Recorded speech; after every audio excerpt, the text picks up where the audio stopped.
Selamat sejahtera kepada Tuan Muhammad Pizzo. Hari ini kumpulan kami akan membentangkan topik mengenai peranan Barisan Hadapan dalam menangani wabak COVID-19.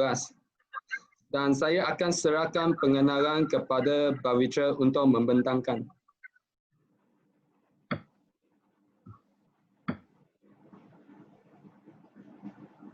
Terima kasih kepada Chia Cheng Hoi. Selamat sejahtera kepada Dr. Pizzo. Hari ini saya nak bentang tentang pengenalan tentang COVID-19. Isu semasa yang berlaku ialah pandemik COVID-19. Di Malaysia, wabak penyakit ini mula merebak pada 25 Januari 2020. COVID-19 adalah coronavirus yang boleh merebak dengan mudah antara orang yang berada dalam jarak yang rapat, iaitu berdekatan atau melalui batuk dan bersin. Wabak coronavirus bermula di pasar Wuhan di China, tetapi China berjaya mencapai tahap pemulihan yang tinggi seperti Malaysia. Coronavirus ini menyebabkan simptom seperti selesema, suhu badan tinggi, batuk dan sakit otot. Hari ke hari gejala menjadi semakin teruk dan membawa kepada kematian. Terdapat beberapa cara untuk mengelakkan coronavirus ini seperti menjauhkan sosial, jangan pergi ke kawasan yang sesak dan kuarantin sendiri. Jika seseorang mempunyai coronavirus ini, mereka memerlukan rawatan segera, rawatan intensif dan mengasingkannya dari orang yang mereka sayangi. Oleh itu, jaga diri anda dan selamat untuk mengelakkan wabak ini. Okey, sekarang saya serah kepada Chia Cheng Hoi. Okey, terima kasih kepada Bavitra. Saya akan membentangkan penulisan konsep. Terdapat cabaran yang dihadapi oleh Barisan Hadapan. So, peningkatan cabaran-cabaran yang dihadapi oleh Barisan Hadapan ialah peningkatan orang ramai keluar rumah ekoran premis-premis telah dikenakan operasi. Apabila orang ramai keluar, wabak COVID-19 akan merebak dengan cepat dan kes COVID-19 akan meningkat. Selain itu, mereka tidak dapat mendapatkan kerjasama daripada semua pihak termasuk orang ramai. Hal ini kerana ramai masyarakat tidak faham dengan tindakan yang dilakukan oleh kerajaan dan mereka juga pembarisan hadapan mereka ialah pembarisan hadapan mereka menerima pelbagai aduan dan persoalan berkaitan PKP.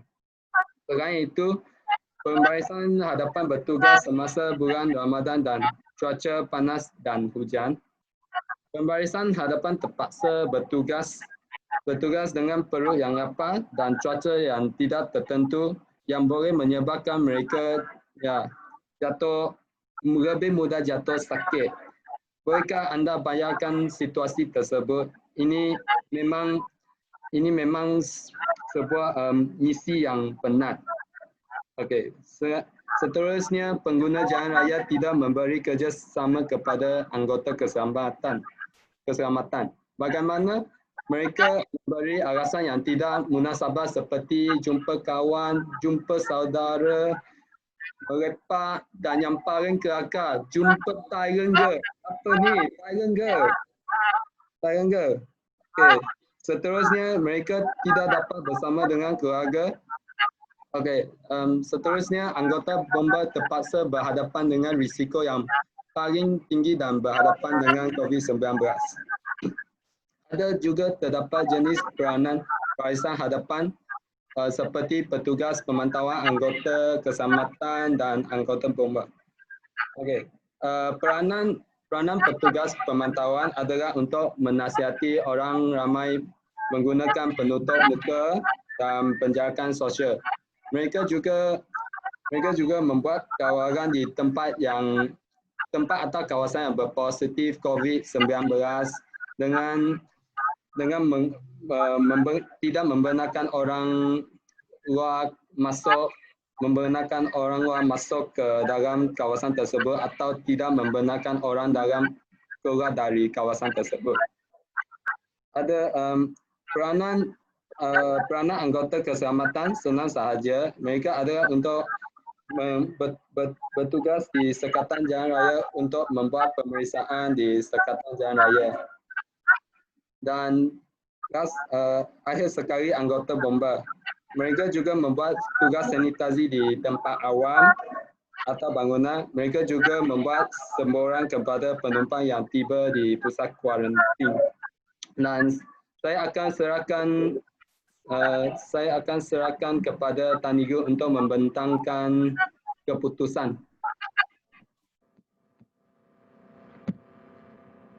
Okey.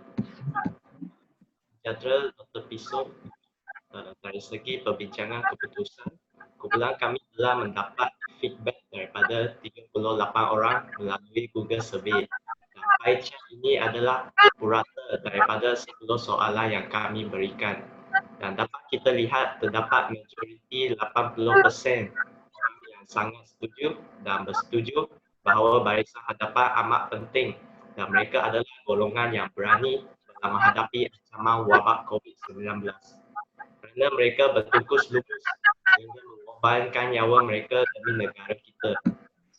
Namun, masih ada minoriti 20% orang yang neutral, tidak setuju dan sangat tidak setuju. Hal ini mungkin mereka mempunyai salah faham bahawa barisan hadapan cuma terdiri daripada doktor dan jururawat sahaja. Dan terdapat soalan dalam Google Survey kami yang mengatakan bahawa barisan hadapan perlu menghadapi cuaca yang tidak tentu di Malaysia. Pada hakikatnya, polis, askar, penghantar makanan dan tukang pos, mereka juga adalah sebahagian daripada barisan hadapan. Mereka juga penat dan susah dalam menjaga keamanan dan keselamatan negara kita. Itu sahaja daripada saya. Saya akan serahkan kepada Lian Jun. Terima kasih kepada Tan Dilun dan selamat pagi kepada Tuan Piso. Jadi kita teruskan dengan kesimpulan. Jadi kesimpulannya, barisan hadapan telah memainkan peranan penting dalam menghadapi cabaran krisis COVID-19 di negara kita. Barisan hadapan berani tidak merungut walaupun letih dan nyawa mereka dalam bahaya setiap hari. Namun, mereka tetap melangkah keluar untuk berkhidmat untuk negara dan semangat ini juga harus dipraktikkan dalam kalangan rakyat Malaysia agar pergolakan mereka tidak disia-siakan. Tanpa bantuan barisan hadapan, kes COVID-19 di negara Malaysia tidak mungkin dapat menurun dengan begitu cepat sehingga ke fasa pemulihan dalam masa beberapa bulan yang singkat sahaja. Malah, negara Malaysia mungkin akan mengalami huru-hara serta pemberontakan dalam kalangan masyarakat seperti yang dapat kita lihatkan di negara-negara lain. Oleh itu, semua pihak harus berganding bahu bagai awal dengan tebing dalam mematuhi PKP dan menjaga kesihatan serta kebersihan diri agar usaha selama beberapa bulan ini tidak mencurah air ke daun keladi. Jadi kita teruskan dengan cadangan. Cadangan-cadangan daripada kumpulan kami adalah memberi lebih banyak manfaat kebajikan kepada barisan hadapan seperti pengecualian cukai selama beberapa bulan dan diberi perkhidmatan terlebih dahulu daripada golongan lain.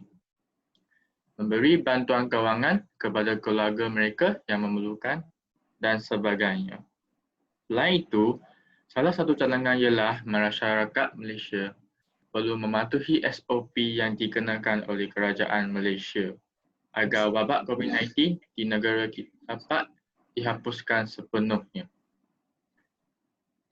Seterusnya, masyarakat juga perlu mengelakkan 3C iaitu kawasan yang sesat, crowded place, kawasan yang sempit, confined space, betul-betul dengan jarak yang dekat, close conversation, dan mengamalkan 3W iaitu kerap mencuci tangan dengan air dan sabun, wash, pakai pelindung muka, wear, amaran, jangan bersalam atau bersentuhan. Kita juga perlu mengamalkan etika batuk dan bersin, lakukan disinfeksi, tutup rumah dan mendapat rawatan jika bergejala. Di samping itu, masyarakat juga perlu berdisiplin dalam kehidupan harian agar menyesuaikan diri sendiri dengan norma baharu ini. dari segi fizikal kita harus menjaga kesihatan dan kebersihan diri sendiri. Dan akhirnya ialah kita haruslah tidak menyebarkan berita palsu yang akan mewujudkan perasaan gelisah dan takut dalam kalangan rakyat. Dan kita juga mesti beryakin dengan langkah yang diambil oleh kerajaan dalam membendung wabak COVID-19. Sekian daripada saya. Terima kasih. Terima kasih.